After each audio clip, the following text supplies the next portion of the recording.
तुम्हा सर्वांचे हार्दिक स्वागत आहे. आपण अकाउंट या विषयाचे दुसरे प्रकरण आजपासून सुरू करत आहोत. प्रकरणाचं नाव मी फळ्यावरती लिहिलेलं आहे. प्रकरणाचं नाव वाचूया आधी आपण. पहा, प्रकरणाचं नाव आहे accounts of not for profit concerns. Not for profit म्हणजे नफा न मिळविणे, कन्सर्न्स म्हणजे संस्था, अकाउंट्स म्हणजे खाती. अशा संस्थांची खाती की ज्या संस्था नफा मिळवत नाहीत, अशा संस्थांची खाती आपल्याला प्रकरण 2 मध्ये अभ्यासायची आहे. मग आपल्याला नावावरूनच समजलेलं आहे की या संस्था नफा मिळवत नाहीत, पण त्या स्थापन झालेल्या असतात. मग त्यांचा मुख्य उद्देश आपल्या सभासदांना व एकंदरीत संपूर्ण समाजाला सेवा प्रदान करणे हा त्यांचा मुख्य उद्देश असतो. मग तो उद्देश साध्य करण्यासाठीच ते अशा संस्था स्थापन झालेल्या असतात. आणि त्यांचा मुख्य उद्देश सेवा प्रदान करणे असतो, तर नफा मिळविणे हा त्यांचा उद्देश नसतो. मराठीमध्ये त्याचे आणखी 2 ते 3 अर्थ होतात. पहा, नफा न कमविणाऱ्या संस्थांची खाती, किंवा नफा विरहित संस्थांची खाती, किंवा नफ्याचा उद्देश नसलेल्या संस्थांची खाती, हे आपल्याला प्रकरण 2 मध्ये अभ्यासायचं आहे. आपल्याला नावावरूनच लक्षात येत आहे की या संस्था नफा मिळवत नाहीत, पण नफा जरी मिळवत नसल्या तरी त्यांच्या संस्थेमध्ये अनेक आर्थिक व्यवहार होत असतात. मग त्या आर्थिक व्यवहारांच्या नोंदी त्या वेळोवेळी करून ठेवत असतात, आणि वर्षाच्या शेवटी म्हणजेच अकाउंटिंग इयरच्या शेवटी त्यांच्या संस्थेमध्ये एकूण खर्च किती झाला, एकूण इन्कम किती त्यांना प्राप्त झाले त्या वर्षी, त्याचबरोबर त्यांचे एकूण लायबिलिटीज किती आहेत, ॲसेट्स किती आहेत, त्यांना सरप्लस झाला की डेफिसिट झाला. सरप्लस झाला म्हणजे काय की इन्कम जास्त खर्च कमी, तेव्हा सरप्लस होतो, त्यालाच वाढावा असे म्हणतात मराठीमध्ये. मग सरप्लस झाला तर तो किती झाला, डेफिसिट झाला तर तो किती झाला. डेफिसिट म्हणजे तूट निर्माण होणे, म्हणजेच जेव्हा खर्च जास्त इन्कम कमी तेव्हा डेफिसिट होतो. मग जर डेफिसिट झाला तर तो किती झाला हे जाणून घ्यायला याही संस्थांना आवडतं. म्हणूनच त्यांचे अकाउंट्स आपल्याला प्रकरण 2 मध्ये अभ्यासायचे आहे. मग आपण प्रकरणाला सुरुवात करत आहोत. मी उपघटकाचं नाव फळ्यावरती लिहिलेलं आहे. Types of organisations. ऑर्गनायझेशन्स म्हणजे संस्था किंवा संघटना, की आपल्या आजूबाजूला ज्या संस्था आहेत किंवा ज्या संघटना आहेत त्यांचे एकूण प्रकार किती आहेत किंवा त्यांचे प्रकार कोणकोणते आहेत हे आपल्याला या तक्त्यावरून अभ्यासायचं आहे. संस्थांचे मुख्य 2 प्रकार आहेत, ट्रेडिंग ऑर्गनायझेशन्स आणि नॉट फॉर प्रॉफिट कन्सर्न्स. मग हे 2 प्रकार आपल्याला अभ्यासायचे आहेत. आधी आपण ट्रेडिंग ऑर्गनायझेशन्स म्हणजे काय हे जाणून घेऊया.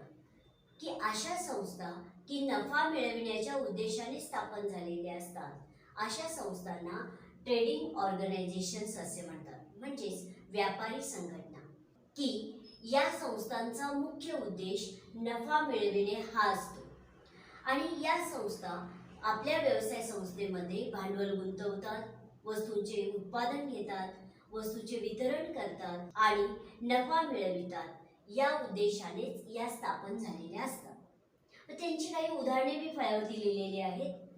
सोल ट्रेडिंग कन्सर्न म्हणजेच एकल व्यापार, किंवा त्यालाच आणखीन एक नाव आहे व्यक्तिगत व्यापार, की ज्या व्यवसाय प्रकारामध्ये एकच व्यक्ती सहभागी झालेली असते अशा व्यवसाय प्रकाराला एकल व्यापार असे म्हणतात. आणि त्या एकल व्यापाराचाही मुख्य उद्देश नफा मिळविणे हाच असतो.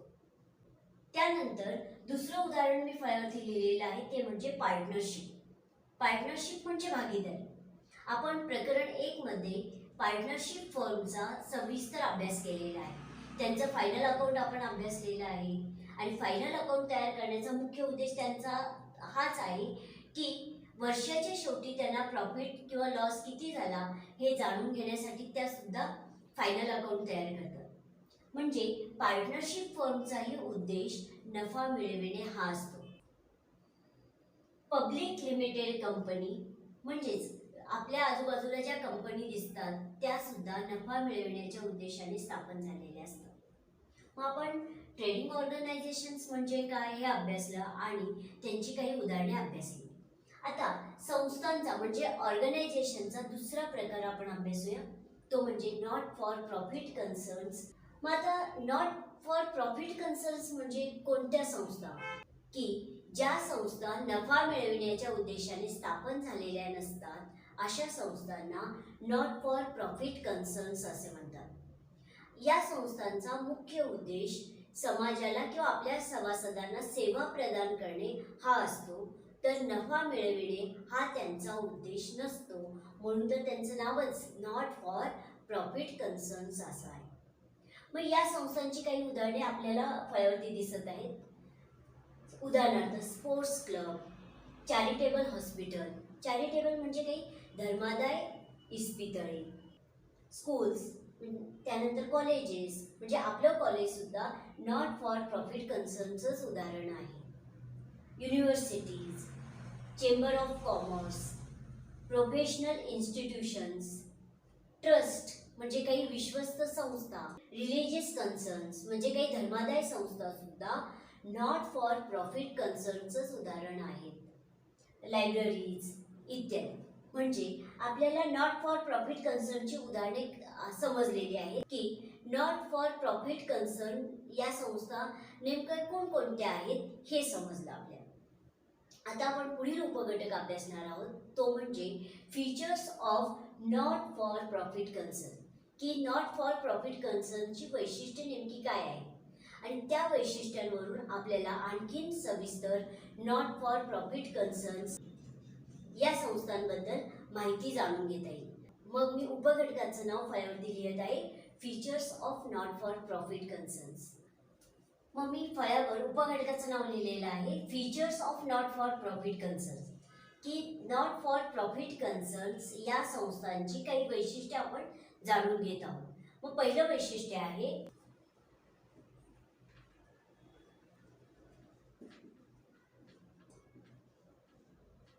ऑब्जेक्टिव्ह म्हणजेच उद्देश.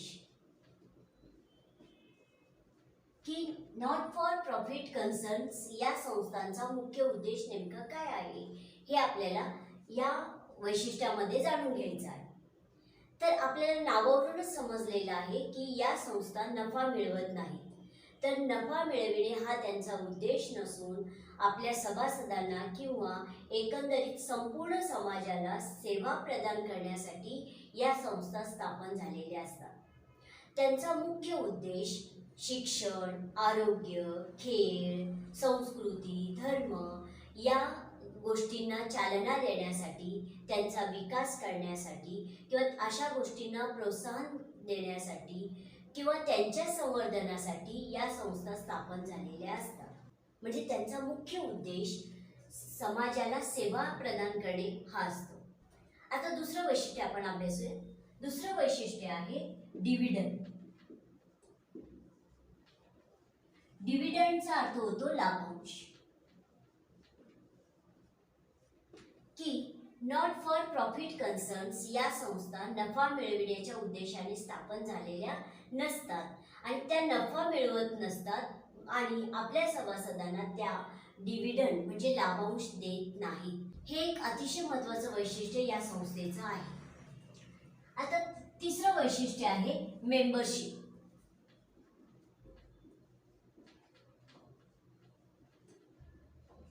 म्हणजेच सभासदत्व किंवा या संस्थेचे सभासद कोण असतात हे आपल्याला या मुद्द्यामध्ये अभ्यासायचं आहे. तर समाजातील अशा व्यक्ती या संस्थेच्या सभासद असतात की ज्या व्यक्तींना समाजाविषयी कळकळ आहे, आस्था आहे, आपुलकी आहे, जिव्हाळा आहे, अशाच व्यक्ती या संस्थेच्या सभासद असतात. म्हणजे आपल्याला हे समजलं की समाजातील काही दानशूर व्यक्ती, ज्या व्यक्तींना सामाजिक बांधिलकीची जाण आहे, अशाच व्यक्ती या संस्थेच्या सभासद असतात. आता पुढील वैशिष्ट्य आपण अभ्यासू. चौथं ते म्हणजे डेमोक्रॅटिक मॅनेजमेंट.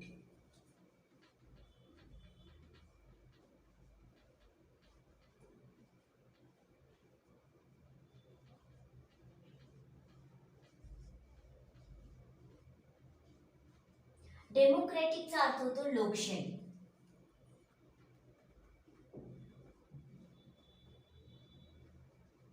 आणि मॅनेजमेंट म्हणजे व्यवस्थापन. की अशा संस्थांचे म्हणजे नॉट फॉर प्रॉफिट कन्सर्न्स या संस्थांचे व्यवस्थापन हे डेमोक्रॅटिक आहे, म्हणजे लोकशाही पद्धतीचे आहे. आधी आपण लोकशाही म्हणजे काय हे पाहू. लोकशाही म्हणजेच लोकांनी लोकांसाठी लोकांकडून चालविलेले राज्य म्हणजेच लोकशाही होय. मग अगदी त्याचप्रमाणे नॉट फॉर प्रॉफिट कन्सर्न या संस्थेमध्ये सुद्धा लोकशाही पद्धतीने सर्व कारभार पाहिला जातो. लोकांकडून जसे प्रतिनिधी निवडले जातात, अगदी त्याचप्रमाणे नॉट फॉर प्रॉफिट कन्सर्न या संस्थेमध्ये सुद्धा सभासदांमधूनच काही व्यक्तींची निवड केली जाते, म्हणजे चेअरमन असतील किंवा सेक्रेटरी असतील त्यांची निवड केली जाते आणि त्यांच्या मार्फत त्या संस्थेचा कारभार पाहिला जातो. म्हणून तर नॉट फॉर प्रॉफिट कन्सर्नचे व्यवस्थापन हे लोकशाही पद्धतीचे आहे असे म्हटले जाते. पाचवं वैशिष्ट्य आहे अकाउंट्स टू बी प्रिपेअर्ड.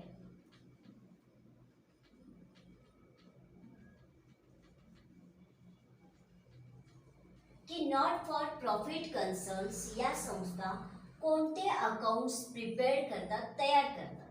तर या संस्था इन्कम अँड एक्सपेंडिचर हे अकाउंट तयार करतात.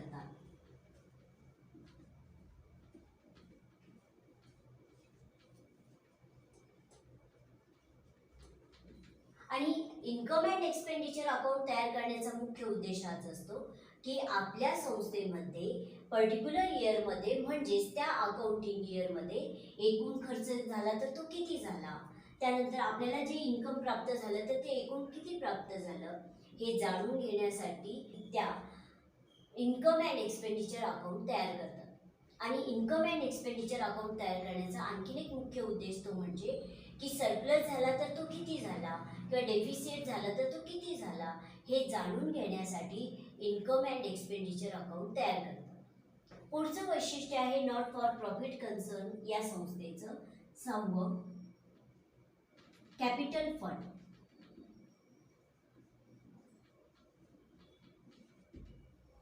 की कॅपिटल फंड म्हणजेच भांडवल निधी. त्या संस्थेचा कारभार किंवा आर्थिक व्यवहार हाताळण्यासाठी त्यांनाही भांडवल निधीची आवश्यकता असते.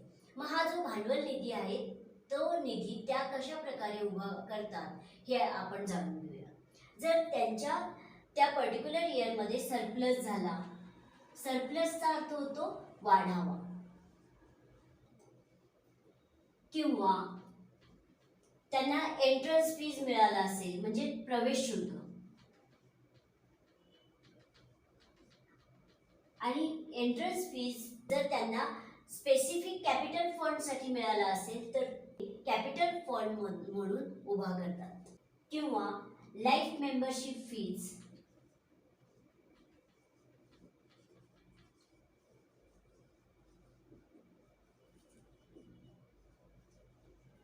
म्हणजेच आजीवन सभासद शुल्क किंवा डोनेशन्स किंवा लेगॅसीज. लेगॅसीज म्हणजेच मृत्यूपत्राने मिळालेली देणगी. मग या माध्यमातून जर त्यांना काही निधी मिळाला असेल तर तो निधी त्या कॅपिटल फंड म्हणून उभारतात. हे एक वैशिष्ट्य नॉट फॉर प्रॉफिट कन्सर्न्स या संस्थांचं आहे. आता शेवटचं वैशिष्ट्य आपण अभ्यासूया, ते म्हणजे स्पेशल फंड.